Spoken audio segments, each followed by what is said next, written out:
Hello and a very warm welcome back to the F1 show here at the Bahrain International Circuit.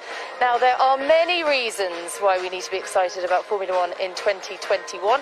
One of them is seeing the return of Fernando Alonso. The two-time world champion is back in the sport after a 2-year absence.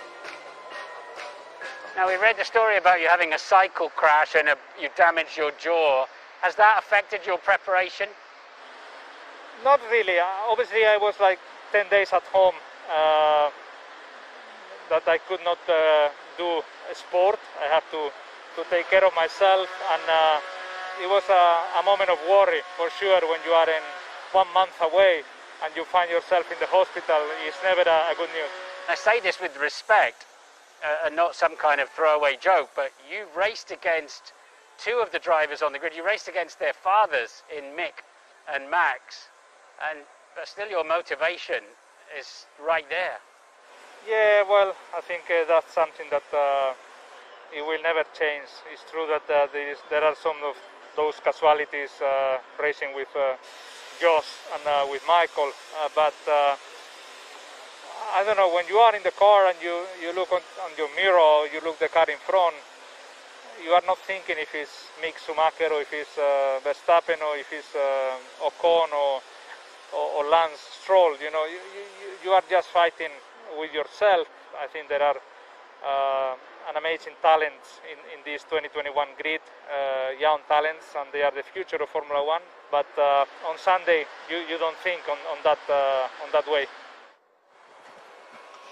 Paul, for any new fans to the sport who may not have seen Fernando Alonso in a front-running car, tell us why he's so good and is so well respected in Formula One. He's up there with the top 4 drivers, I'd say, on the grid, with the right motivation. He will do anything, what it takes to be a winner. Upset the team, upset a teammate, whatever that is to get the passion across. And I think that's how he excels, that's how he delivers the performance he is. But you watch his onboards, it's probably the most exciting I see of any driver, actually. His pinpoint accuracy, even if the car is not performing, he always seems to be able to do that. And I hope he can get the motivation behind him from Alpine, which is the old Renault team, where he was successful in the past, and really fight the upper end of the grid, you know, and be there to pick up the pieces if something does happen. Well, he's a 3-time winner here in Bahrain, and he put in a solid 206 laps in testing. Karun, his teammate Esteban Ocon, he didn't have it easy with Daniel Ricciardo, and it's not going to get any easier with his teammate as Fernando this year. No, absolutely. I mean, Fernando Alonso, in my opinion, is one of the greatest drivers ever to drive a Formula One car. You know, he came within 8 points of being a 5-time world champion, if you look at his career. So, you know, he's a stellar talent. He has been out of Formula One for the last couple of years. Yes, he's been racing Indy cars and sports cars and all sorts of other categories. But it's different. You know, I think it is different. And Formula One evolves. It changes so quickly. The cars change, the tyres change. So I'm really interested to see this inter-team battle. You know, we saw it with Michael Schumacher. We saw it with Kimi Raikkonen. When they take a sabbatical and come back, it's quite hard to get in and get straight away back to the level that they left the sport at. So, you know, Fernando, as I said, a brilliant talent, a brilliant racing driver, and I'm fascinated to see how it plays out when we get to qualifying. Absolutely. Well, it's not just changes in the driver lineup, because there's been a bit of a managerial structural change as well. Cyril Abiteboul is out, and Ted Kravitz is in the pit lane with their technical director, Marcin Budkowski. Ted. Thank you, Natalie. Yes, down here at the Alpine Garage, the new name, of course, for the Renault team. And if you've been watching the behind-the-scenes documentary Drive to Survive on Netflix through your Sky Q box, of course, you might have noticed Cyril Abiteboul getting all emotional about his time dealing with Daniel Ricciardo and those couple of podiums last year. Well, Cyril Abiteboul is no longer with the Renault Alpine team, and instead I'm with Marcin Budkowski. Welcome, thank you very much for joining us. Tell us about the management structure at the team. Well, as you said, lots of changes during the winter. You know, the return of a sports car brand in Formula One, as in Alpine. The brand is really built around the Formula One team. It's the Formula One team is at the heart of it.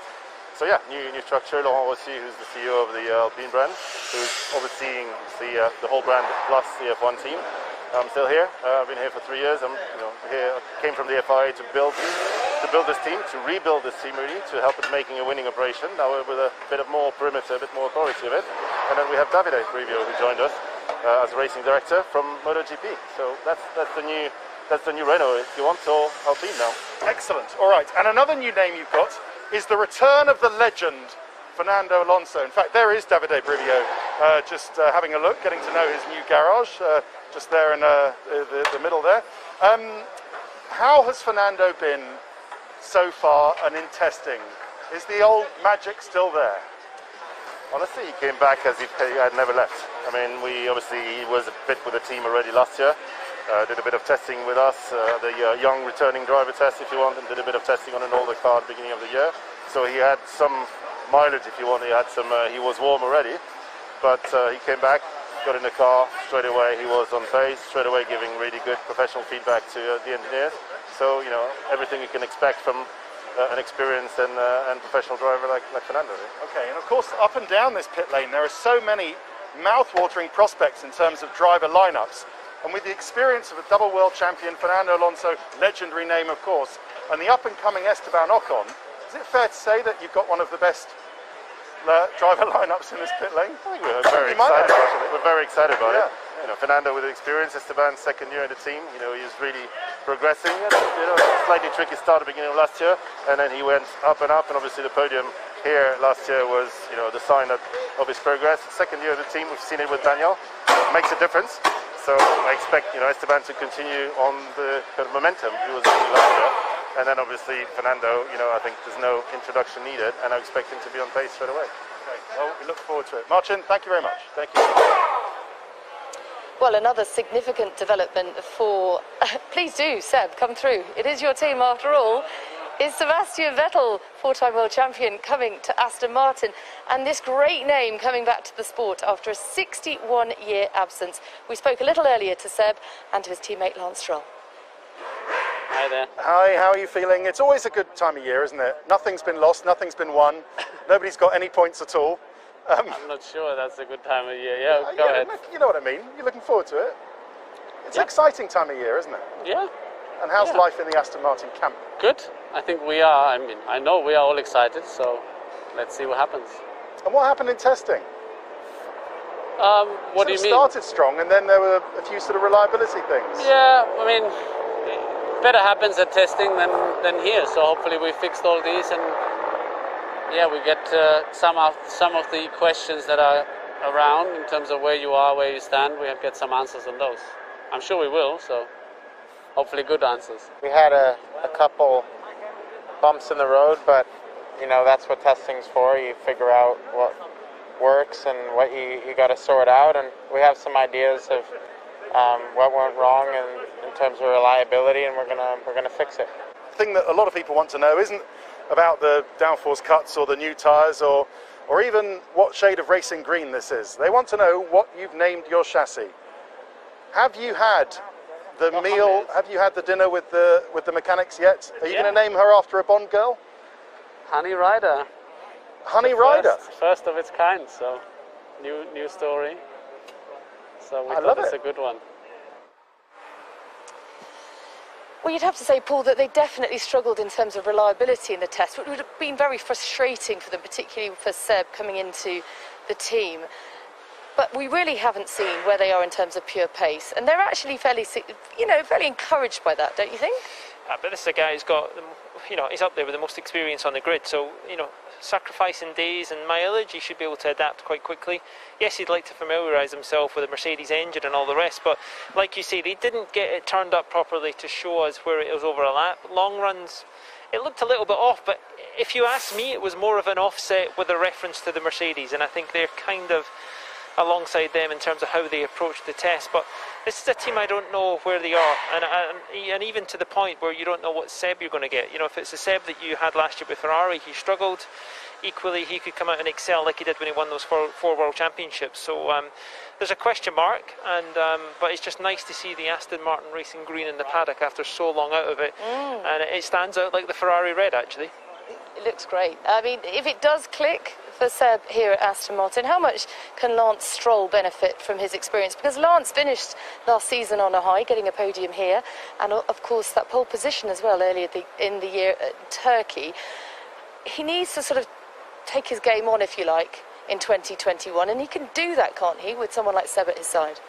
I mean, where they are in the midfield battle, you know, the drivers have got to maximize every 100th, not in 10th out of that car, because it is going to be super tight this season. There's no question about it. You've got 5 teams, and if you're at the front end of that group, you could be on the 3rd row of the grid, 5th and 6th. If you're at the back end, you know, you could be 13th, 14th, and then struggling to get points. So both drivers have to use every bit of their talent, ability, their work ethic to try and extract as much as they can out of their engineers and the knowledge.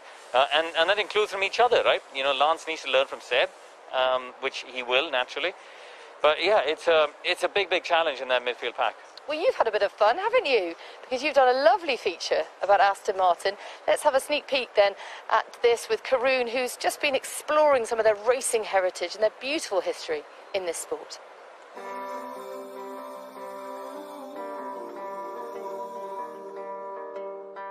Aston Martin may be famous around the world for being the car that James Bond drives, but actually they've got a very rich motorsport history starting all the way back in the early 1900s here at Aston Hill.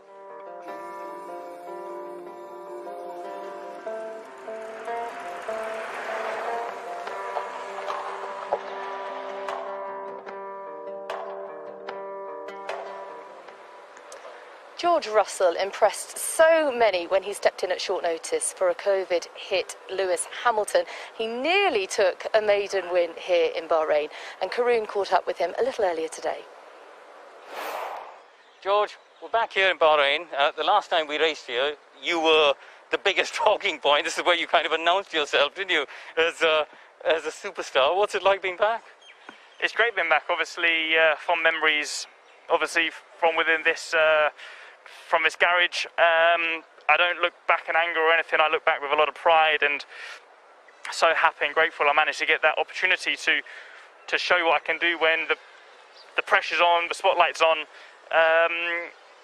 and you know, fulfilled me with a lot of confidence. And I think that race helped me so much, probably psychologically for the future. You know, learning how to deal with that, firstly disappointment, and then also learning that, you know, I qualified second, but I was disappointed. You know, my previous best qualifying result was P12, and I was super, super happy with that. Suddenly I qualified second, but I was disappointed, and actually into the future, things aren't going to get easier psychologically. Things are going to get harder when you're fighting against the best in the world, fighting for championships and victory. So that was, you know, overall it was just an amazing opportunity, amazing experience, and hopefully I can look back and say I wouldn't change it for the world. Well, listen, you mentioned your future. I didn't. But it's going to be mentioned a lot, I imagine, this year, because Mercedes have got 3 drivers with 1-year contracts, and it's all up for grabs at the end of this year. So how much are you thinking of that? No, not at all, to be honest. I think... Liar. No, I'm not. I'm seriously not. I think ordinarily I've always been a very pushy